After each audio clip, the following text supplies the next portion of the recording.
All right, welcome to our continuing coverage on the final push. We are down to just 2 days until Kenyans head to the polls to cast their votes. The candidates made their final pitches to the electorate today, marking the end of the campaigning season. Now, in the presidential race, the two frontrunners, the Kwanza's William Ruto, who spoke at Nyayo National Stadium, and Azimio's Raila Odinga, who addressed a rally at Kasarani Stadium, made their final submissions. Now, the ball is in the voters' court, and tonight we'll unpack what was said at both rallies and the civic duty that lies ahead for Kenya's 22.1 million registered voters. Joining me in studio now are Franklin Mukwanja, who is the Executive Director at the Center for Multiparty Democracy Kenya, and Steve Ogolla, Advocate of the High Court. Gentlemen, thank you so much for coming in.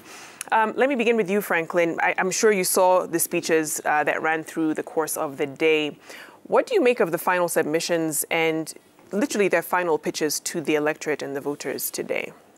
Yeah, I think two things. One is that the candidates put up a case, and the reconciliatory tone was quite welcome. The commitment to concede when, in case one loses, of course, we'll have a winner and a loser at the end of the day. I think that was good. I felt a bit disappointed by the henchmen, though. The continued attacks on IEBC, the continued doubting of the actions of the provincial administration, and the issue quoting about the involvement of the chiefs and such, and the personalized attack against the president, I think, and I keep on wondering how then that really would sell the candidature of Kenya Kwanza, particularly for now, because they have had exchanges with the president for a while, and I don't know whether that really contributes to their mobilization strategy at this hour. On the side of Azimio, I think it was the former vice president, Kalonzo Musyoka, who took a swipe at IEBC chair again. I don't see how that then enables their mobilization of the votes.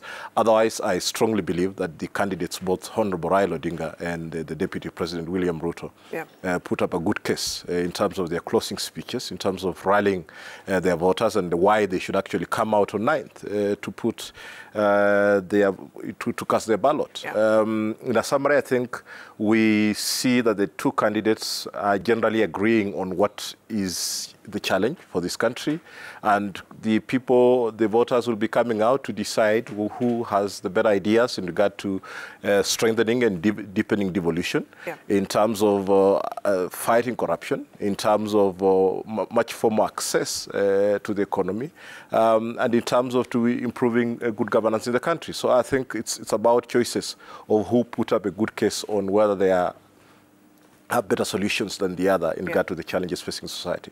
Steve, your initial thoughts on the final pitches today? I think first of all, thank you, Vicky, for hosting us again. I am generally very happy with the way political leaders have conducted their campaigns. What we will remember today, and just like other campaign periods, the campaign meetings, is that actually the other side of Deputy President William Ruto, he has forced an issue-based campaign. And it has been a talking point. We will all remember, now that campaigns have closed, that at least there was the hustler narrative, which is a marked departure from the usual political rhetoric that revolves around ethnic sloganeering. So the general conduct of our leaders, I found it satisfactory. There's been a bit of discussion on issues and how issues affecting the Mama Mboga. Whether those issues will be resolved by the administration that wins will be a matter of wait and see. But I think considering the manner in which our leading contenders have handled themselves in this election, as against the 2017 election when tension was really high, and the political leaders and the religious leaders were constantly appealing to the political elite to tone down the campaign rhetoric. This time round, the consensus is, on a scale of 1 to 10, our leaders have done very well. They would score 8 out of 10. Of course, the last call, like what we've seen now, really probably never really makes much of a difference because Kenyans have already largely decided how they want to vote. And it's more of a show of might than a communication of a winning strategy.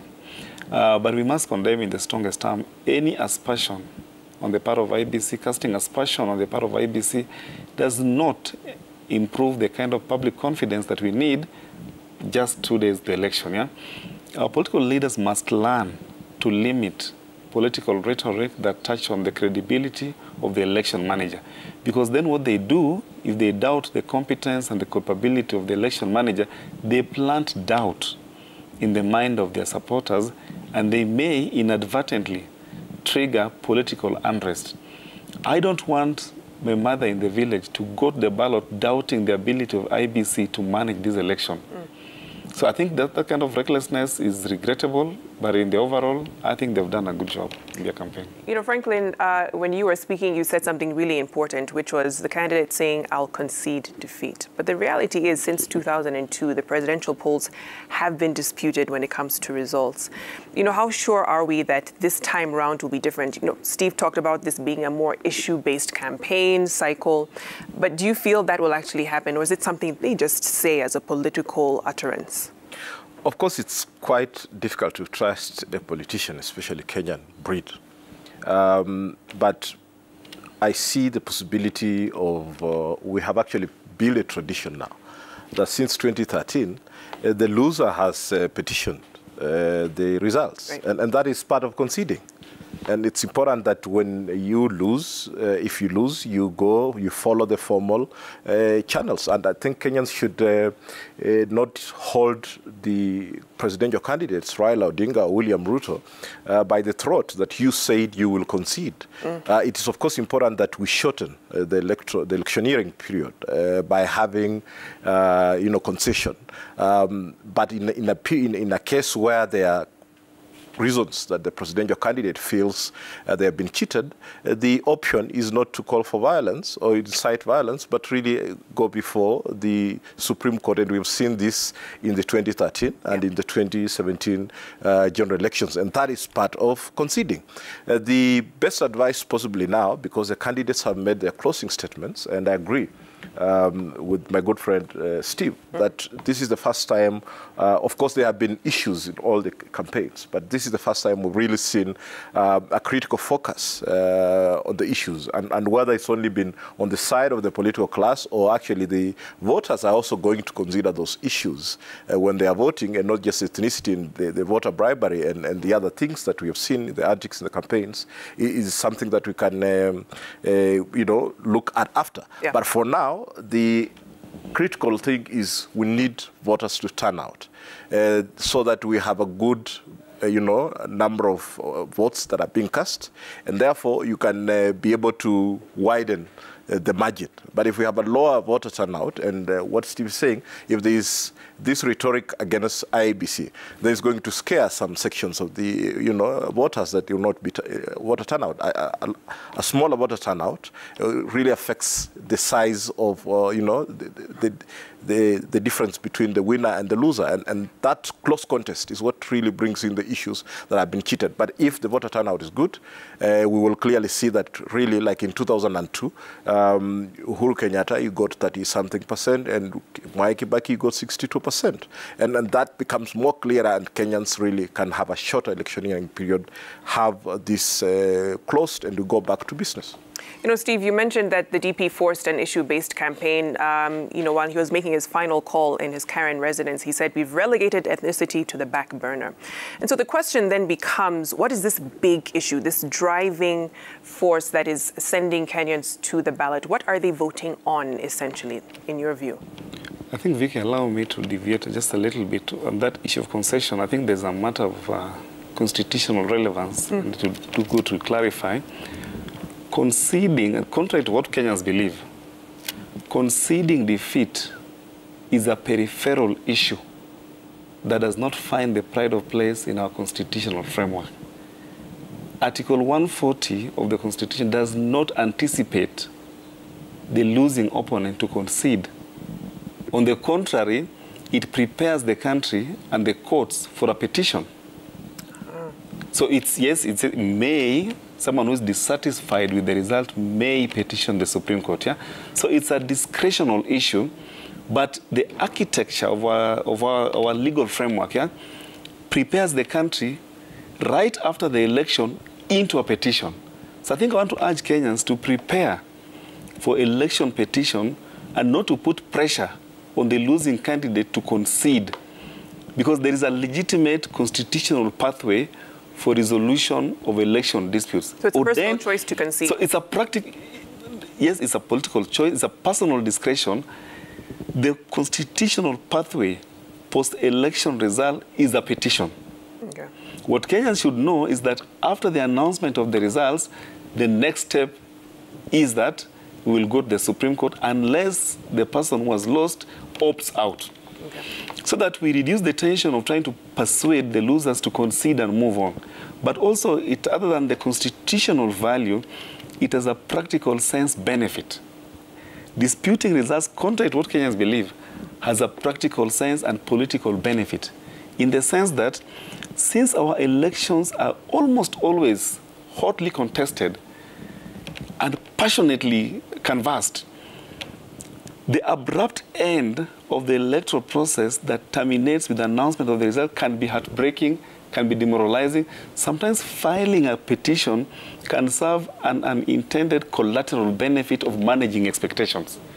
You know, you can imagine DP Ruto supporters. He's campaigned very vigorously, and to tie it to your question, the issue of the cost of living, I think the average Kenyan now, in all honesty and in all fairness to these candidates, they go to the ballot knowing too well that Ruto articulated the issues of lowering the cost of living better than Raila Odinga. Raila Odinga will be remembered for the enhanced cash transfers to the vulnerable families. Whether it's implementable or not, that will be another debate. You will remember expansion of healthcare, coverage of healthcare, the Baba Care, cash transfers, reviving of education and funding it. I think these are the issues that Kenyans care about, depending on the leaning of the political persuasion of the voter. You can see the desperation in the minds of the voter if their preferred candidate loses. I think in terms of the other two candidates, position 3 and position 4 is not contested. It's actually a peripheral issue. Professor Jacoya could as well emerge position 3. I think he's campaigning for position 3. And therefore, his supporters have also built some level of resilience and acceptance that he will emerge number 3. Even when they call him Jacoya the 5th, they actually don't mean it. They mean that he'll emerge number 3. But when they call Ruto the 5th or Baba the 5th, the passionate supporters of the two leaders genuinely believe that they should emerge victorious. Therefore, if they should lose that election, it makes sense to manage them. At least let us have another independent eye called the Supreme Court, auditing the process. And when the Supreme Court affirms or annuls the outcome of election, you can then say, okay, fine, we live to fight another day. Let us not work with the assumption that political leaders will be required to concede. I've stated the Constitution anticipates in Article 140 that there should be a petition. If they opt out, fine. If they proceed that level, and election lawyers like myself are prepared to argue election petition, not just in regard of in respect of presidential election, but all elections, so that we know whether the audit of the process in the electoral process returns an outcome that satisfies the threshold set by the Constitution and election law or not, and what lessons IBC can learn. I think one thing that Kenyans must also understand, when we challenge the outcome of the election, we do not, as a matter of course, fault IBC. Again, within the framework of Article 140, Vicky, the Constitution anticipates that election will be nullified based on the conduct of candidates, not the Commission, contrary to popular belief. I see people wanting IBC. Look at the law. In respect of a presidential election, what does the Constitution say? The law says a fresh election shall be conducted within 60 days. So if you're doubting the competence of the Commission, how is it possible to conduct a fresh election in 60 days? Which means by design, the Constitution anticipates that elections shall be nullified for reasons other than the incompetence of the Commission.